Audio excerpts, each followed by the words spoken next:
Cek, cek, cek. Yo, gimana nih kabar kalian? Semoga baik-baik aja ya. Balik lagi dengan gue yang punya suara nggak begitu bagus, tapi mungkin bisalah memberikan manfaat bagi kalian semua. Amin. Jadi pada video ini gue bakal ulas mungkin atau bahas film MCU yang paling gue suka, yaitu Captain America The Winter Soldier, yang mengisahkan perjalanan Captain America yang mulanya dicintai hingga dibenci dan kemudian dijauhi.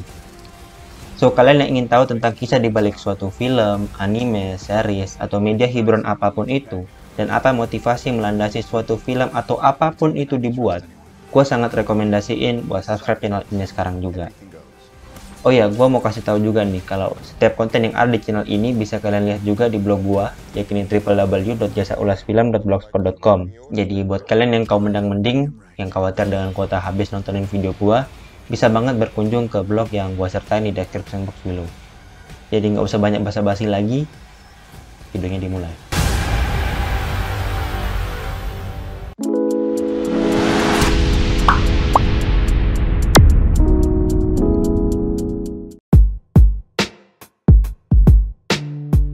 Gue menghabiskan banyak waktu di internet buat bicara dan ngomongin tentang arti dari suatu film.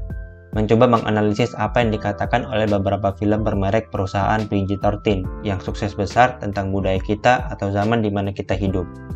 Gue ngelakuin itu memang karena film menjadi lebih tertarik menangani tema-tema yang berbobot akhir-akhir ini. Tapi gue juga melakukan ini karena menyenangkan menggunakan hal-hal populer sebagai prisma untuk memahami masalah di zaman kita ini.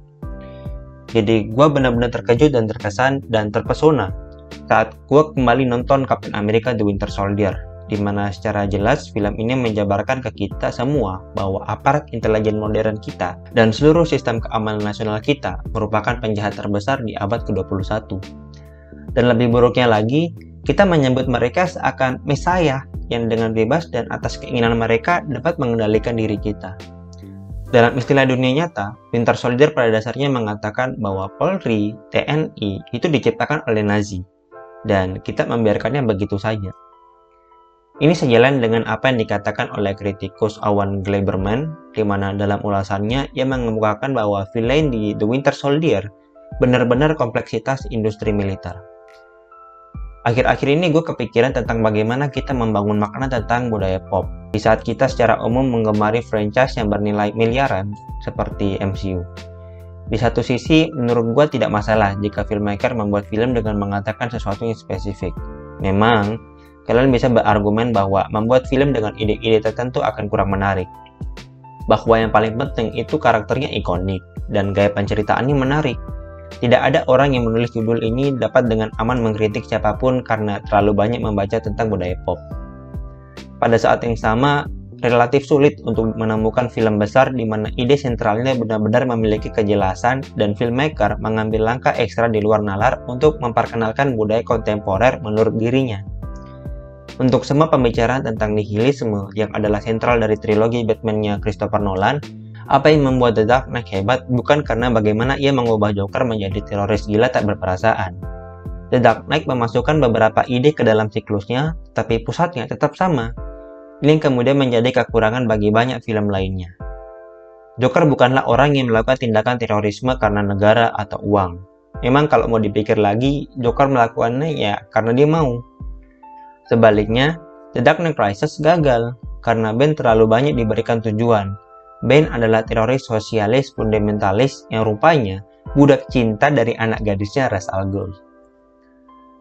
Film-film superhero garapan Nolan begitu menyukai penggambaran yang kalau bisa senormal mungkin. Lihat saja bagaimana membuminya Man of Steel. Sejauh ini, film-film dari Marvel Studio telah bergerak ke arah yang jauh lebih ringan. Iron Man dimulai dengan tur yang berakhir dengan si Tony Stark dibom oleh senjatanya sendiri. Namun ketika ia segera memutuskan untuk menjadi superhero dan menghentikan sepenuhnya semua produksi senjata di perusahaannya yang bernilai miliaran dolar itu, kita secara resmi berada di dunia fantasi. Tapi kemudian kita sampai di Captain America The Winter Soldier. The Winter Soldier adalah film yang dibungkus dengan ikonografi politik Amerika. Misi Captain America ke Lemurian Star adalah Special Operation yang dijalankan dengan baik di mana mengingatkan kita pada pertarungan antar superhero yang diselimuti ala-ala Metal Gear Solid yang menyenangkan dan menyimpan banyak informasi dalamnya. Kemudian ada scene di mana Nick Fury menunjukkan ke Captain America Mega Helicarrier. Fury juga menjelaskan suatu perumpamaan yang kemudian gue jadikan sebagai moto hidup gue dalam menilai orang lain. Kalian boleh suka dengan siapa saja, tapi jangan pernah percaya pada siapa saja. Scene dilanjutkan dengan Fury menunjukkan stick weaponry yang dapat membunuh 100 orang dalam sekejap dan bisa membaca DNA teroris dari jarak 1 juta mil. Saya pikir hukuman biasanya datang setelah kejahatan. Kau menodongkan senjata ke semua orang di bumi dan menyebutnya sebagai perlindungan. Ini bukan kebebasan, ini ketakutan. Dilanjut bahwa di masa Kapten Amerika dulu, orang-orang melakukan hal buruk demi membuat dunia lebih baik. Tapi dunia lebih baik menurut Kapten Amerika bukanlah seperti saat ini. Lalu Cap pergi menemui Peggy Carter, sang pujaan hati yang sudah digantungin selama berdekade-dekade. Belakangan diketahui bahwa Peggy Carter adalah salah satu inisiator dari SHIELD. Dialognya yang memorable juga adalah, terkadang, yang terbaik yang bisa kita lakukan adalah memulai dari awal. Pesan untuk sang kapten untuk memulai lagi kehidupannya dan merelakan apa yang sudah terjadi, biarlah terjadi. Di penghujung film, Alexander Pierce bertanya ke Dewan Direksi, bagaimana jika Anda mengetahui bahwa seseorang akan datang untuk membunuh putri Anda, dan Anda hanya butuh satu klik saja untuk menghentikan pembunuhan itu? Pierce juga menanyakan hal yang sama pada Nick Fury, karena Pierce menganggap dirinya sebagai pahlawan nih saat itu, karena bersedia membunuh beberapa juta orang demi menyelamatkan miliaran. Tanggapan Fury, saya cukup berani untuk tidak melakukannya. Scene ini terjadi tepat di saat Kapten Amerika menolak melawan sahabatnya, yakni Bucky, yang malang dan telah dicuci otaknya. Bucky sama seperti Kapten Amerika, seorang penjelajah waktu yang dijadikan mesin pembunuh oleh Hydra. Cap tidak bisa membunuh Bucky, jadi dia berhenti melawan dan membiarkan si Winter Soldier itu menghabisinya. Narasi makro dan mikro di film ini berada di titik klimaks yang sama. Fury berhasil menggagalkan impiannya Pierce, dan Kapten Amerika membuat Winter Soldier mengingat kembali dirinya di masa lalu. Winter Soldier menunjukkan ke kita bahwa Marvel bersedia menggali karakter-karakternya untuk membiarkan mereka menjelajahi dunia nyata dan kontemporernya kita. Karakter Black Widow yang adalah mata-mata tanpa identitas asli itu pun memiliki sisi humanisnya juga, dengan berani mengungkapkan segala rahasianya bersama dengan semua rahasia-rahasianya SHIELD.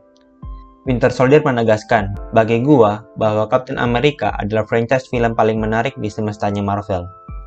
Karena kesediaannya untuk terlibat dengan dunia yang mirip dengan dunia kita. Tidak seperti dengan Iron Man, apalagi Thor. Ku cinta dengan kesan dan kekuatan pesannya. Di awal film, Fury menawarkan pernyataan yang mempromosikan realisme. SHIELD mengambil dunia apa adanya, bukan seperti yang kita inginkan. Ini adalah film yang optimis, tetapi beroperasi dari posisi paranoid dan sinisme. Ia membenci Amerika, namun percaya pada Amerika. Sebuah paradoks tetapi juga sebuah janji setia untuk negara. Jadi demikianlah penjelasan gue tentang film Captain America The Winter Soldier rilisan 2014 arahan Joy dan Anthony Russo.